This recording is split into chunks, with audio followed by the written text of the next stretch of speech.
A late spring thunderstorm rolled across Denver with a kind of force that rattled windows and blurred the edges of every streetlight. Rain hammered the windshield of Gabe Turner's aging sedan, the wipers squealing as they tried, and mostly failed to keep up. He had been driving since early morning, trying to salvage what little income he could after a week of rideshare shifts that had gone from bad to worse. His back ached. His eyes burned. His patience had evaporated hours ago. Most nights, the city's glow gave Gabe a strange kind of comfort. Tonight, it only reminded him how small he felt in it, how small he'd always felt. No family to call, no savings to rely on, nothing anchoring him except a car that coughed every time he accelerated and a job that paid less with every new policy update the app pushed out. He tried not to think about Sam Peters, his former taxi boss, but anger flickered anyway. Sam had sabotaged him on his last week, assigning him broken equipment and logging false complaints so Gabe would quit before earning his longevity bonus. Switching to rideshare had been Gabe's only choice. But even that wasn't enough now. Not with rent rising. Not with bills stacking up. Not with the sense that he was running out of road in every possible way. He turned onto a narrow street near West Colfax, vision smeared by rain and the glare of passing headlights. The storm deepened, thunder rolling like distant explosions. Gabe leaned forward, trying to see through the downpour, and that was when a figure stepped directly into his lane. Jesus! He slammed the brakes, tires screeching on wet asphalt. The car lurched, skidding just enough to send a jolt through his chest. His heart pounded as he gripped the wheel. "What the hell are you doing?" The woman didn't move. She stood frozen in the beams of his headlights, soaked to the bone, hands pressed protectively around her stomach. Only when she lifted her face did he see the tears mixing with the rain. She wasn't drunk. She wasn't reckless. She was terrified. Gabe shoved the car into park and stepped out just enough to shout through the storm, "Hey, are you hurt?" Her voice trembled. I just need somewhere dry. Just a minute. Please." He hesitated, just long enough to notice the curve of her pregnancy, the exhaustion etched into her expression. Fury ebbed, replaced by something heavier. He gestured to the passenger door. "Get in. It's warmer than out here." She climbed inside, water dripping onto the worn floor mats. Her breaths were uneven, hands shaking as she tried to settle. Gabe drove slowly toward a better-lit intersection, giving her space to gather herself. After a long, quiet moment, she whispered, "My name is Tara. Tara Donovan." He nodded, unsure if he should say more. But she continued anyway, as if holding the words and had become impossible. "I was released from prison today." The confession hung in the air like another clap of thunder. Gabe glanced at her, uncertain, startled, but something in her eyes kept him from recoiling. She asked to be dropped near a bus stop. Before she opened the door, she leaned toward him, her voice soft but eerily certain. "Your life is about to change," she said. "Don't push it away." Then she stepped out into the rain and disappeared into the storm, leaving Gabe staring after her, unsettled and unable to shake the feeling that something irreversible had just begun. The storm didn't let up overnight. By early morning, the clouds still hung low over Denver, and rain kept sweeping across the streets in uneasy waves. Gabe Turner had barely slept, replaying the moment when Tara Donovan stepped out of his car and vanished into the storm. Her voice, quiet but certain, lingered in his head like the echo of something he wasn't meant to forget. "Your life is about to change. Don't push it away." He didn't know why the words bothered him so much. Maybe it was the fear in her eyes. Maybe it was the strange calm in her voice. Or maybe it was the uncomfortable feeling that he'd just brushed against something bigger than himself. But morning meant bills. And bills meant work. Gabe accepted a high-paying airport pickup on the rideshare app, the kind of request that rarely came through on a weekday. If he could land it, he might salvage what had already been a brutal week. He accelerated onto I-70, windshield wipers on full force, the storm pushing back against every mile he tried to gain. Traffic crawled. Accidents dotted the shoulders. The entire city seemed frozen under the weight of the weather. Gabe kept checking the time on the dashboard, anxiety twisting deeper with every passing minute. By the time he reached the terminal, the passenger, an impatient businessman in a tailored coat, was already pacing with luggage at his feet. He glanced at Gabe, then at his watch, and shook his head. "You're late. I requested another driver." "It was the storm," Gabe tried, but the man had already canceled the ride. The notification hit instantly. Cancellation rate increased. Risk of deactivation. As if he needed one more thing hanging over his head. By the time Gabe made it back to his apartment, exhaustion coated every thought. He dropped into the sagging chair by his small kitchen table and opened his laptop, scrolling through job listings that felt more humiliating with each entry. Warehouse shifts, restaurant dishwashing, overnight stocking. Nothing stable, nothing promising, nothing that felt like a way forward. He closed the laptop, rubbing his eyes. The next morning, Gabe drove to his old taxi company to return a final piece of equipment, a battered dash camera he hadn't realized was still in his storage box. He wanted the last thread of that miserable job gone from his life. But Sam Peters, waiting with his usual smugness, made sure it wouldn't be simple. "Well, look who finally showed up," Sam said loudly, loud enough for a couple of drivers to snicker. "Couldn't resist coming back, huh? Turner." "I'm just here to drop this off." Gabe placed the camera on the counter. Sam tapped a few keys on his office laptop and turned the monitor so both men behind him could see. "Funny thing, Turner. Your GPS logs showed some interesting stops your last week here." He clicked through the data, each red pin stabbing the map. "Look at this outside a bank. Late at night.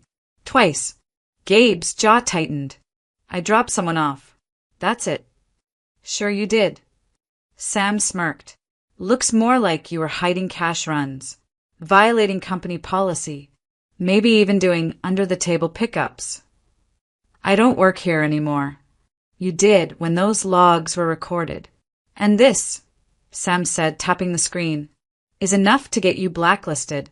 No taxi service in Denver will touch you after I send this out." Something in Gabe finally snapped. The humiliation, the storm, the job he hated, the endless grind of trying and failing. He didn't argue. He didn't defend himself. He just turned and walked out into the gray morning, past the drivers who stared after him. Outside, leaning against his car, he closed his eyes as Tara's voice surfaced again. "Your life is about to change. Don't push it away." For the first time, he wondered if she hadn't been warning him, but preparing him. The days that followed bled together in a gray blur. Without steady taxi income, Gabe Turner tried to keep himself afloat with rideshare work, but the storm had only been the beginning of his bad luck. The algorithm punished him for the airport cancellation, offering mostly low-fare, short-distance rides. Some nights he drove for hours and barely earned enough to cover gas. Denver felt colder, even when the weather cleared. He avoided looking at his dwindling checking account balance, avoided tallying how many bills were past due. Each shift reminded him how fragile his life had become, how easily everything could slip through his fingers. Late one afternoon, he dragged himself up the worn stairwell to his apartment on the third floor. His neighbor's door cracked open almost instantly, as though she'd been waiting. Mrs. Evelyn Brooks, 77, widowed, sharp-eyed, peered out with a knowing smile. "Gabe, honey, I thought I heard you. Don't you dare run off. It's my birthday today." He blinked, surprised. "Oh, happy birthday, Mrs. Brooks." "You're coming to dinner," she declared, swinging her door wider. "I made pot roast, and you look like you haven't had a real meal in days." Normally, he might have made an excuse, but something about her tone, gentle, firm, unmistakably caring, wore down the resistance in him. He stepped into her warm little apartment, immediately greeted by the smell of slow-cooked beef, onions, and rosemary. The table was already set for two. A single candle flickered between mismatched plates. "I didn't expect anyone else," she said lightly, adjusting her sweater. "My children don't stay long anymore. Busy lives, you know how it is." He sat, feeling suddenly awkward but grateful. They talked about small things at first, the building's stubborn heating system, the stray cat that prowled the alley, her memories of teaching English at a middle school decades ago. As they ate, her expression softened. "You're a good man, Gabe," she said quietly. "Kindness follows people like you. Always has." He forced a small laugh. "Doesn't feel like it lately." "Maybe not today," she continued, her voice almost melodic. "But someone is going to bring light back into your life. You've earned that much." The words struck him harder than he expected. First Tara, standing soaked in the rain, whispering about a life-changing moment. Now Evelyn, calmly predicting someone who would alter his path. Two warnings, two prophecies, two strangers telling him the same thing. It felt like the universe was mocking him. After dinner, he washed the dishes despite her protests, then wished her a good night. But as he stepped back into the dim hallway, the weight of everything settled over him again. He couldn't shake the feeling that he was drifting toward the same loneliness Evelyn lived with, older, forgotten, surviving on small rituals and fading hope. Back in his apartment, Gabe sat at the edge of his bed, staring at the cluttered floor. The silence felt too large, too permanent. He thought again about the pregnant woman from the storm. Tara Donovan, former inmate, eyes full of fear and exhaustion. Yet something else, too, something he hadn't been able to name. Those eyes haunted him. They held a gravity he couldn't ignore. A warning, maybe, or a plea. Gabe lay back, staring at the ceiling as the room darkened around him. He didn't know what was coming, but for the first time in years, even through the fear, the exhaustion, the bitterness, he felt the slightest tremor of change in the air. And that terrified him most of all. The next 2 weeks slipped by in a muted haze, each day folding into the next, until Gabe Turner could barely tell them apart. With rideshare income unpredictable and bills piling up, he took on temporary shifts at a distribution warehouse on the edge of Aurora. Backbreaking work that paid just enough to keep him 1 month ahead of the landlord. Life became a strict, unchanging cycle. Wake before dawn. Drive 30 minutes east. Scan into the warehouse. Lift, stack, load, repeat. Clock out. Sit in his car and stare at the steering wheel, too tired to start the engine. Then drag himself through another rideshare shift, scraping for whatever fares the algorithm tossed his way. Every night ended the same, stumbling into his apartment, collapsing on the bed, waking up sore and starting over. The bleak repetition eroded him slowly, grain by grain. By the end of the first week, his hands stayed swollen from carrying freight. By the end of the second, his thoughts felt thinner, worn down to nothing but survival. Through it all, he kept expecting, hoping maybe to see Tara again. He didn't understand why. Their interaction had been brief, strange, and unsettling. Yet her soaked silhouette in the headlights, her trembling voice, her cryptic warning, they hovered at the edge of his thoughts like a half-remembered dream. Some mornings, when he waited at a red light, he imagined spotting her on a city bus, head lowered, clutching her stomach. Other times he thought he saw her in a supermarket parking lot or sliding into the back seat of someone else's rideshare. But every time he blinked, the image vanished. Just his mind playing tricks. Denver was full of people. She could have been anywhere if she was still in the city at all.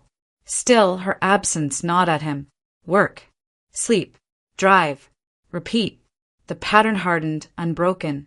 Even the small warmth he'd felt during Mrs. Evelyn Brooks's birthday dinner seemed distant now. Gabe passed her door each morning in silence, too tired to knock, too ashamed to admit how quickly he was unraveling. Loneliness clung to him like a second skin. By the 14th day, he found himself staring blankly at the warehouse clock, unable to remember the last time he'd spoken to someone for longer than a few minutes. His world had shrunk to routines, aches, and the quiet hum of exhaustion. That evening, after finishing a double shift, 10 hours at the warehouse, for more driving, Gabe trudged up the stairwell, gripping the rail with a shaking hand. His legs felt like wet cement. His clothes were stiff with sweat and warehouse dust. The fluorescent lights in the hallway buzzed faintly, the sound drilling into his skull. All he wanted was to collapse. Maybe microwave ramen. Maybe sleep without dreaming. He reached his apartment door, fumbling for the keys. Then, a sharp knock echoed from behind him. Gabe froze. It was late, past 9. No one visited him at this hour. No one visited him at all. The knock came again, softer this time, but insistent. His pulse quickened, a thrum beneath the fatigue. For a brief, foolish second, he imagined a silhouette in the rain, a woman clutching her stomach, whispering warnings meant for him alone. He turned slowly toward the sound. Someone was standing on the other side of the door, and whoever it was, they were waiting. The hallway light flickered once before steadying, and as Gabe Turner opened the door, the breath caught in his chest. Tara Donovan stood there, but she wasn't the woman he remembered, not the drenched, trembling figure who had stepped into his headlights on West Colfax 2 weeks earlier. This Tara looked composed, collected, almost unrecognizable. Her clothes were clean and neatly fitted, dark jeans, a soft gray sweater stretched gently across her stomach. Her hair was brushed and tucked behind her ears, still damp from the drizzle outside, but no longer stringy or tangled. Even her posture had changed, straight, deliberate, steady. The fear that once lived behind her eyes had eased, though not completely. A different kind of tension lingered there now, something controlled, contained. "Hi, Gabe," she said, her voice calm but edged with exhaustion. "I'm sorry for showing up like this.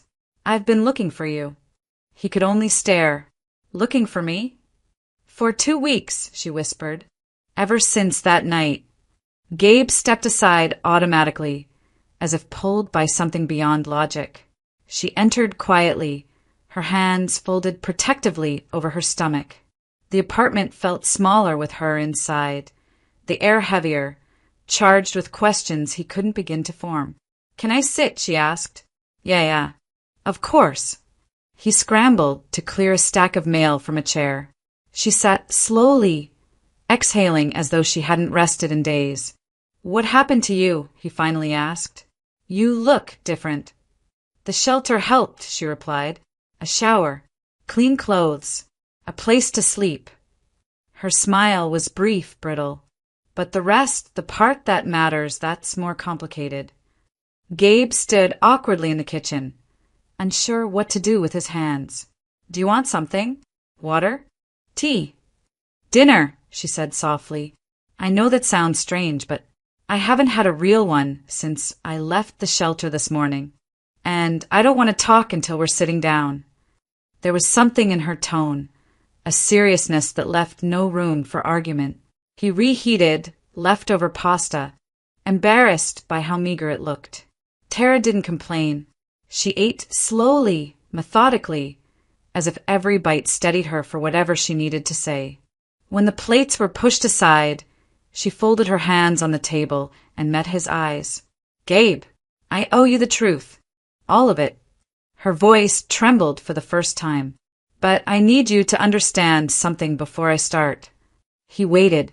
"What I'm about to tell you is going to be difficult, and it's going to sound unbelievable." She paused, swallowing hard. "But everything I've done, everything that's happened has led me here, to this moment, to you." The kitchen felt suddenly colder. The hum of the refrigerator faded into a distant buzz. Gabe sat completely still, sensing the weight behind her words. "Okay," he said quietly. "I'm listening." Tara looked down at her hands, then at him again, her gaze steady, determined but threaded with fear. "That night, when you nearly hit me on Colfax, you weren't supposed to be there," she said. "None of this was supposed to cross your path, but it did." She took a breath, a deep, bracing one. "And now I need to tell you why." Her fingers tightened around the edge of the table. "And once you hear it, Gabe, nothing in your life will ever look the same again." For a long moment, Tara Donovan didn't speak. She sat across from Gabe Turner in the dim kitchen, her fingers laced tightly, her shoulders stiff, as though the truth she carried weighed more than her body could hold. "When I told you the truth would be difficult," she whispered, "I meant it." Gabe nodded, unsure whether the tension in his chest came from fear or the gravity of her words. "Start wherever you need to." Tara inhaled slowly. "You know my last name." "Donovan," she said. "My father, Edward Donovan, founded a mid-size energy company based here in Colorado. He built it from nothing. Pipeline infrastructure, solar fields, supply networks. He was tough, but he was fair. And he trusted me." Her voice wavered. "I was supposed to inherit the company one day." She paused, blinking back a memory so sharp it seemed to cut through her. "Then he remarried." She said the name like a cold draft entering the room. "Linda Donovan. She came into our lives like a quiet storm, charming, polished, strategic, and she hated me the moment she realized my father didn't see her as his successor." Gabe listened silently, the pieces beginning to align. "When Linda had my half-brother, Austin, everything changed. He grew up idolized, entitled, the golden son." Tara's jaw tightened, and when Austin got older, he and Linda worked together to push me out. Board meetings without me, contracts rerouted around me, decisions made behind my back. Her breath hitched, but they couldn't get rid of me. Not completely. My father wouldn't allow it. Gabe leaned in slightly, sensing the sharp turn coming. "Then I discovered the fraud." Her eyes darkened. "Massive, systematic, money funneled through shell companies to make Austin look brilliant. Deals forged under my father's name without his knowledge. And when I confronted them," she said, voice shrinking to a whisper, "they struck first. The retaliation had been swift and brutal. Documents planted, signatures forged, police notified." Tara remembered the flashing lights, the cold cuffs, the look in Austin's eyes, satisfaction paired with something even colder. "They framed me for embezzlement. Millions," she said, "and with the Donovan name, the press tore me apart before the trial even started." Gabe swallowed, stunned. "I was sentenced to prison." Silence settled between them, heavy and unbroken, until Tara's next word shattered it. "Gabe, something happened inside." She looked down, as if ashamed of speaking it aloud. "A correctional officer, someone who should have protected inmates, targeted me, watched me, cornered me, and eventually, he forced himself on me." Gabe's stomach twisted. The room seemed smaller, colder. "That's how I got pregnant," she whispered. "Not with one baby. With two." She rested her hand on her stomach, gentle, protective, trembling. "I'm carrying twins, and they're due sooner than the hospital ever predicted. They said stress might accelerate everything. I'm already feeling early signs." Gabe didn't move. Couldn't. A numb shock spread through him like winter seeped into bone. "And while I was inside," Tara lifted her eyes wet with grief, "my father died." The words landed like a blow. They told the press it was a heart attack. But I know Austin. I know Linda. My father started questioning their operations shortly before he died. He wanted external auditors. He wanted transparency. He wanted me cleared.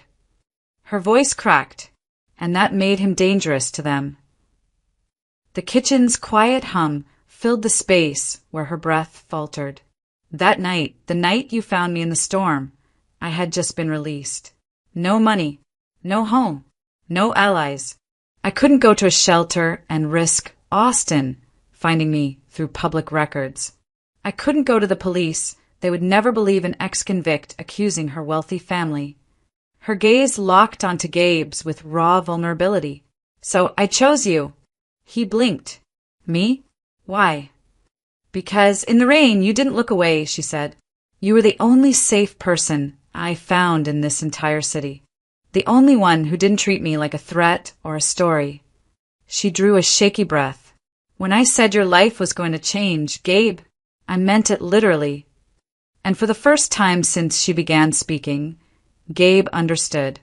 Her prophecy hadn't been metaphorical. It had been a warning and a plea. For a long time after Tara finished speaking, neither of them moved. The weight of her confession lingered in the tiny apartment like a fog, dense, unmoving, impossible to ignore. Gabe Turner sat across from her, elbows resting on the table, trying to steady the flood of emotions swirling inside him. She wasn't just desperate.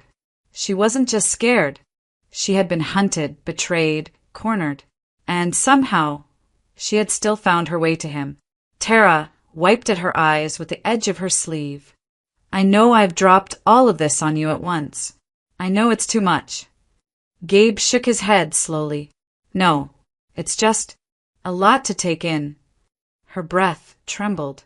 I didn't want to involve anyone, but I didn't have anyone left. The words hit him harder than he expected, maybe because he understood them more than she knew. He leaned back, staring at the faint cracks in the ceiling. You're not alone in that, he said quietly. She looked up. What do you mean? Gabe hesitated, a long, private hesitation he rarely allowed anyone to see. But something about Tara's presence, her vulnerability, her unfiltered honesty, cracked open a door he kept tightly shut. I grew up in foster care, he said. Bounced between homes my whole childhood. Never knew my parents. Never really stayed anywhere long enough to feel like I belonged. Tara's lips parted in surprise. I turned 18, he continued. Aged out of the system, and that was it. No one called. No one checked in. No one cared. His fingers tightened around the chair. I've been on my own ever since. A soft, broken sound escaped Tara's throat. Then tears, quiet, shaking tears, ran down her cheeks. I'm sorry, she whispered. You don't have to be. But I am, she insisted. Because you deserved better. And because, when I met you that night, I thought you were just another stranger. I didn't know you knew what it felt like to have no one. Their eyes met, hers shimmering with empathy, his softened by the unexpected warmth spreading between them. Two lost souls, two people abandoned in different ways, and for the first time in a long time, neither of them felt entirely alone. Tara took a shaky breath and reached into her bag. She pulled out a small, worn envelope, protected by an inner plastic sleeve, and set it gently on the table. There's something else, she said. My father left this for me. Before he died. I don't know how he managed it from inside the house with Austin and Linda watching him like hawks, but he did. She slid the envelope toward Gabe. Inside was a printed statement from a private financial institution, an account under Tara's name only. The balance made Gabe's breath hitch. This is a lot of money, he said quietly. It's everything he could hide from them, Tara replied. Everything he could get out before they took control of the company. He wanted me to have a way to fight back, to survive. She lifted her eyes. But I can't do this alone. I need someone I can trust. Someone who won't disappear the moment things get dangerous. Gabe sat still for a long moment. Her words, her story, her pain, all of it pressed against the part of him that had spent years sealed off, untouched. He wasn't a hero. He wasn't a fighter. He was just a man trying to survive. But Tara looked at him as if he was the only safe harbor she had left. Gabe, she whispered, will you help me reclaim what's mine? Not just the company, The truth. He exhaled slowly, deeply, and then he nodded. I'll stand by you. The next week unfolded with a steady, deliberate tension, like the tightening of a bowstring before release. Tara Donovan moved with purpose now, no longer drifting from shelter to street, but charting a path toward reclaiming her life. Gabe Turner stayed close, not out of obligation, but because something in him refused to leave her standing alone ever again. The first step was hiring an attorney. They met Daniel Mercer in a glass-walled office overlooking downtown Denver. He was in his mid-40s, sharp-voiced, sharp-suited, and sharper-eyed, someone who understood corporate warfare better than most soldiers understood battlefields. He listened as Tara detailed her imprisonment, the fraud, the framing, the suspicious death of her father. When she finished, Daniel leaned back, steepling his fingers. You're fighting two powerful people with deep political connections, he said. Austin and Linda Donovan won't roll over. But you have something they didn't expect. He nodded at Gabe. A witness on the outside. Someone they couldn't manipulate. Tara glanced at Gabe with quiet gratitude. Daniel continued. If we're going to win, we need evidence. Real evidence. Financial, digital, behavioral. And we need eyes on the Donovans. Gabe swallowed hard. I can do that. And so he did. For days, Gabe followed Austin and Linda across Denver and Aurora. Slowly, carefully, like a shadow moving through traffic. He trailed Austin to high-end restaurants and backroom meetings, observing patterns, nervous phone calls, whispered conversations, documents exchanged with men Gabe didn't recognize. Linda traveled between the company headquarters and a private brokerage office, often carrying files her assistants weren't allowed to handle. Gabe kept detailed notes, license plates, addresses, times, faces, names overheard in passing. At night, he delivered everything to Daniel Mercer, who analyzed the financial trails with a clinical precision that scared even Tara. The company's bleeding money, Daniel explained one evening, spreading documents across the table. Millions routed through subsidiaries that didn't exist a year ago. Austin's signing off on everything. Linda's approving expansions that don't make economic sense. Tara stared at the papers, anger tightening her throat. They're killing my father's legacy. No, Daniel corrected softly. You're going to save it. But they needed a place to operate, somewhere safe, somewhere stable. Somewhere Tara could carry her pregnancy without fear of Austin's reach. So she used the hidden inheritance, a modest 2-bedroom condo in Capitol Hill, not luxurious but warm, sunlit and anonymous. They moved in quietly, carrying what little they owned up the narrow staircase. The moment Tara crossed the threshold, she exhaled as though stepping into a future she had almost lost. Feels strange, she murmured, hand on her belly. Having a door that only we can open. Gabe nodded. You deserve a home, Tara. They settled into a careful rhythm. By day, evidence, meetings with Daniel, quiet strategy. By night, cooking simple meals, repairing leaky faucets, sharing small confessions neither had spoken aloud before. They weren't a couple, not in the romantic sense. But something tender grew between them regardless. A softness, a warmth, a shared gravity that pulled them closer each day. Sometimes Tara found Gabe asleep on the couch, his jacket still on, exhaustion carved into every line of his face. She would drape a blanket over him, her hand lingering for a moment longer than necessary. Sometimes Gabe heard Tara crying in the bathroom late at night. Fear, grief, or the weight of twins pressing into her ribs. He didn't intrude, but he stood quietly outside the door until the sobs faded, making sure she wasn't alone. Their partnership was no longer just strategic. It was human, fragile, necessary, real. Two people with nothing to lose, standing together in a war neither should have had to fight. And the Donovans had no idea what was coming. The storm had passed days ago. But the air around the Capitol Hill condo felt charged that afternoon. Heavy electric wrong. Tara Donovan was resting in the bedroom, the twins pressing against her ribs, her breath slower than usual. Gabe Turner was in the kitchen, sorting through the surveillance notes Daniel Mercer had asked him to tighten up for court filings. A sudden, violent pounding rattled the front door. 3 strikes, then 3 more. No hesitation, no uncertainty. Gabe's stomach tightened as he crossed the living room. When he opened the door just a crack, a tall figure shoved forward, trying to force his way inside. Austin. Gabe blocked the door with his shoulder. "What the hell are you doing here?" Austin Donovan, the polished air, the golden sun, was unrecognizable. His usually immaculate suit was wrinkled, his tie loose, his eyes bloodshot with panic and rage. "You're hiding her," Austin spat. "Open the damn door. She doesn't want to see you." He shoved harder, but Gabe held firm. Behind him, Tara's faint movement stirred in the hallway. Gabe stepped outside quickly, pulling the door shut behind him. "If you want to talk," Gabe said sharply, "we're doing it somewhere else." Austin's jaw clenched. "Fine. Your car. Now." Gabe led him down the narrow stairwell to the curb where his aging sedan sat.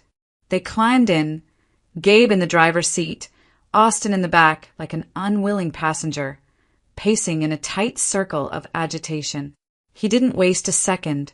"You don't understand what you've done," Austin snapped. "You think you're helping her? You're not. You're putting both of you in danger." Gabe twisted in his seat. "Danger from who? You or Linda?" The name hit Austin like a physical blow. He exhaled, shaking. "Linda, she told me to get rid of Tara. Permanently. Before the board starts asking questions about the money." Gabe's chest tightened. "So you admit it. The fraud. The shell companies. All of it." Austin stared at the floor, shame creeping into the cracks of his expression. "I didn't create the scheme," he muttered. "Linda did. She said it was temporary, just until the company stabilized. But then the money started disappearing faster than even she could hide." Gabe's voice hardened. "And Tara was the easiest person to blame. She was already fighting us." Austin snapped. "Meeting with auditors. Digging into contracts. Linda said she would ruin everything." And then his voice cracked. "Then Dad started asking questions too." Gabe stilled. Austin pressed both hands to his head. He was supposed to sign the quarterly statements, but he refused. He said something smelled wrong. He wanted a full investigation. "And then he died," Gabe said quietly. Austin's silence was answer enough. "You think Linda was involved," Gabe said. Austin's breath trembled. "I don't have proof, but she was the one who insisted on changing his medication schedule. She was the last one with him that night. And the next morning, she already had the death certificate paperwork filed." Gabe stared at him, disbelief turning slowly into a sickening clarity. Austin leaned forward, voice breaking. "I never wanted it to go this far. I never wanted Tara hurt. But Linda, she isn't done. If Tara goes public now, Linda will come after her. And you." Gabe opened his mouth to respond, but his phone rang.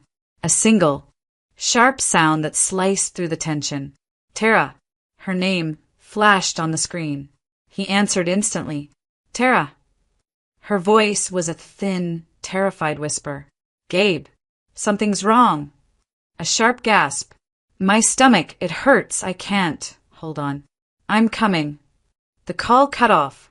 Gabe was already throwing open his door. Austin reached forward. "Is she?" "Get out of my car," Gabe snapped, adrenaline flooding his chest. "Now." Austin stumbled out. Gabe didn't look back. He didn't care about confessions or fraud or corporate warfare. Not in that moment. The only thing that mattered was Tara, and she was in trouble. Gabe Turner had never driven so fast in his life. The streets of Denver blurred past him, traffic lights, storefronts, streaks of color sliding into one another as he raced down Spear Boulevard toward Denver Health Medical Center. Rain sprayed from the pavement in thin silver sheets, and the siren of an ambulance somewhere in the distance echoed like a warning. Beside him, Tara Donovan writhed in the passenger seat, hands gripping her belly, breaths short and desperate. "Gabe," she gasped, her voice breaking. "It hurts. I can't." "Hold on," he said, forcing calm into his tone even as panic clawed at his ribs. "I'm getting you there. Just keep breathing." A red light flashed ahead. Gabe checked for cross traffic, then accelerated through it, heart pounding. He didn't care about tickets or cameras, or anything except the woman suffering beside him and the two fragile lives she carried. When he skidded into the emergency drive, hospital staff rushed forward instantly. A nurse yanked open the door while another brought a wheelchair. "How long has the pain been going on?" one asked. 10 minutes, maybe 15, Gabe answered, his words tumbling. She's really early. Preterm labor," the nurse murmured. "Let's move." They whisked Tara inside, and Gabe followed until a pair of double doors slammed shut in his face. He stood alone in the hallway, chest heaving, hands shaking. For the first time since he'd met her, the gravity of losing her hit him like a blow. He sank against the wall, pressing his forehead to his fists, not praying, not speaking, just begging silently for her to survive. After what felt like hours but was only minutes, a doctor approached. "She's in preterm labor," he said. "We're stabilizing her, but the twins need to come out now." "Will she be okay?" "We're doing everything we can." Gabe nodded, unable to speak. The doctor added gently, "You're listed as her emergency contact. You can wait here." He did. He paced. He sat. He stood up again. His legs wouldn't stop trembling.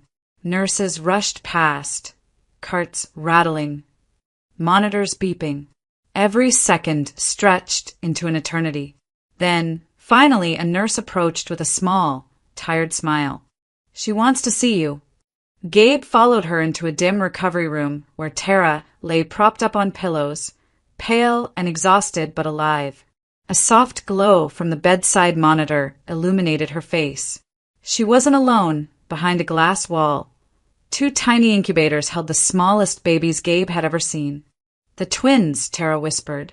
"A boy and a girl." He approached slowly, afraid even his breath might disturb the fragile peace of the moment.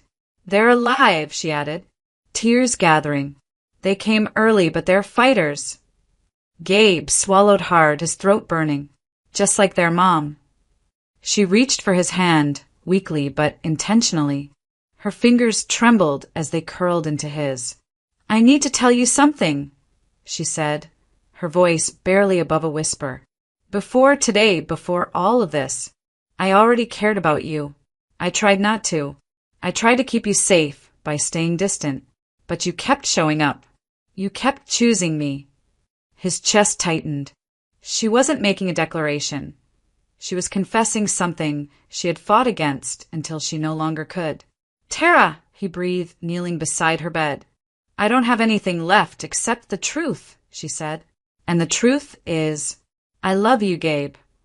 He bowed his head, overwhelmed. "You saved me long before I ever saved you. I didn't even know I mattered to anyone until you showed up that night." His voice cracked. "I love you too." They held onto each other, hands intertwined, the hum of machines surrounding them like a fragile lullaby. They couldn't know, that another storm was unfolding across the city at that exact moment. Austin Donovan, shaking with fear and guilt, burst through the doors of the Denver Police Department. He demanded to speak to a detective. He confessed everything. The fraud, the framing, the manipulation, and the suspicion surrounding his father's death. For the first time in years, the truth began to rise to the surface. And Tara Donovan, weak, recovering, but no longer alone, was finally positioned to reclaim her life. The dust of the emergency delivery had barely settled when the legal storm finally broke open. By the time Tara Donovan drifted into her first full sleep since the birth, Denver police, state investigators, and federal auditors were already combing through years of financial records from Donovan Energy and Supply. Austin Donovan's overnight confession ignited everything. Names, transactions, shell companies, false contracts, falsified audits. All of it aligned into a blueprint of deliberate fraud. And at the center of it stood Linda Donovan. Her arrest happened quietly but decisively. Detectives arrived at the Donovan estate at dawn, stepping past the manicured hedges and marble pillars with warrant in hand. Linda answered the door in her silk robe, irritation ready on her tongue until she saw the badges. "Linda Donovan," the lead detective announced, "you're under arrest for fraud, embezzlement, coercion, obstruction of justice, and conspiracy." Her composure faltered at the edges. By the time they guided her into the car, her mask had shattered entirely. Austin, meanwhile, sat in a small interview room downtown, eyes red, hands shaking as he cooperated fully. Because he'd come forward on his own, and because his testimony was essential to the case, he received a plea deal. Lesser charges, a reduced sentence, mandatory restitution. It wasn't redemption, but it was accountability. Back at Denver Health, Tara healed slowly, her strength returning in quiet increments. The twins, tiny, fragile fighters, stayed in the NICU, tucked inside warm incubators with blinking monitors and soft blue lights. Tara spent hours watching them through the glass, whispering promises about the life she would build for them. Gabe was there for every moment. He visited daily, sometimes twice, sometimes 3 times if his warehouse shifts ended early. He brought food she could actually stomach, clean clothes, soft blankets for her bed, tiny stuffed animals for the babies. He walked her slowly down the hallway when her legs trembled, and sat beside her as she learned how to bottle feed the twins under the nurse's supervision. Tara's heart softened in ways she hadn't known were possible. She had fought alone for so long that companionship felt foreign. But Gabe made it feel natural, easy, necessary. And outside the hospital walls, something extraordinary was happening. Daniel Mercer met her in her room one afternoon with a thick folder in hand. "It's official," he told her, voice steady with well-earned satisfaction. "You've been reinstated as the rightful CEO and majority shareholder of Donovan Energy and Supply." Tara's breath caught. Her father's company, taken, twisted, drained, was hers again. "And Gabe," Daniel added, turning to him, "we'll need you in a transitional oversight role. Your notes, your surveillance work, your records, they're now part of the official recovery process. If you're willing." Gabe glanced at Tara. "If she wants me there, I'm in." Tara's smile was soft, full, and threaded with emotion. "I want you there." A week later, during a warm afternoon in the hospital courtyard, gently decorated with winter-tolerant flowers and strings of white lights, Gabe walked beside Tara as she took one of her first long steps outside since giving birth. She moved slowly, recovering but determined, the sunlight brushing her hair with a silvery glow. They sat beneath a canopy of bare branches. Silence settled around them, not empty, but peaceful. Gabe turned to her, his hands trembling slightly. "Tara," he said quietly, "these past weeks you've changed everything for me. I don't know what's coming next, but I know who I want beside me for all of it." Her breath stilled. He lowered to one knee. "Tara Donovan, will you marry me?" A soft gasp escaped her lips, half disbelief, half overwhelming joy. "Yes," she whispered, tears filling her eyes. "Yes, Gabe. Absolutely yes." Their hands met, fingers intertwined, and for the first time since her world collapsed, Tara felt something she thought she had lost forever. A future. A soft winter sun hung over Denver the morning Gabe Turner finally brought Tara Donovan and their newborn twins home from the hospital. The drive was slow and careful, no storms, No sirens, no fear. Just a quiet road stretching toward a future neither of them had dared imagine weeks earlier. Tara sat in the passenger seat, still weak but glowing with a peaceful exhaustion, her eyes drifting between the infant carriers in the back. The twins slept soundly, tiny chests rising and falling with steady, life-affirming breaths. "You okay?" Gabe asked gently. She nodded. "Better than I've been in years." When they pulled into the parking lot of the Capitol Hill condo, fate offered one final thread of closure. An aging taxi, faded paint, dented bumper, rolled into the space across from them, and stepping out, wearing a worn jacket and a defeated expression, was Sam Peters. For a long moment, Sam squinted at them, confused. Then his face flushed as recognition struck. Gabe, no longer exhausted and beaten down, but steady, confident, standing beside a woman who leaned on him with trust, and two fragile lives he now protected. Sam opened his mouth, maybe to sneer, maybe to apologize, maybe to reclaim the superiority he'd once wielded. But nothing came out. Gabe met his eyes calmly. No anger, no resentment, just a quiet, settled peace. A gentle smile tugged at Gabe's lips, small, kind, final. And then he turned away, guiding Tara toward the stairs. It was over. The chapter with Sam had closed without the need for revenge or argument. Some victories didn't require words. Life moved slowly but steadily in the months that followed. Tara regained her strength, spending long hours in the condo's sunlit living room, holding the twins against her chest while reviewing recovery plans for Donovan energy and supply. The company was stabilizing, carefully, methodically, under the guidance of Daniel Mercer and a new leadership team built on trust instead of corruption. Gabe, new to corporate structures but brilliant at logistics, joined the team officially. He oversaw restructuring operations, coordinating departments, tightening oversight, and building internal controls that kept the company safe from future manipulation.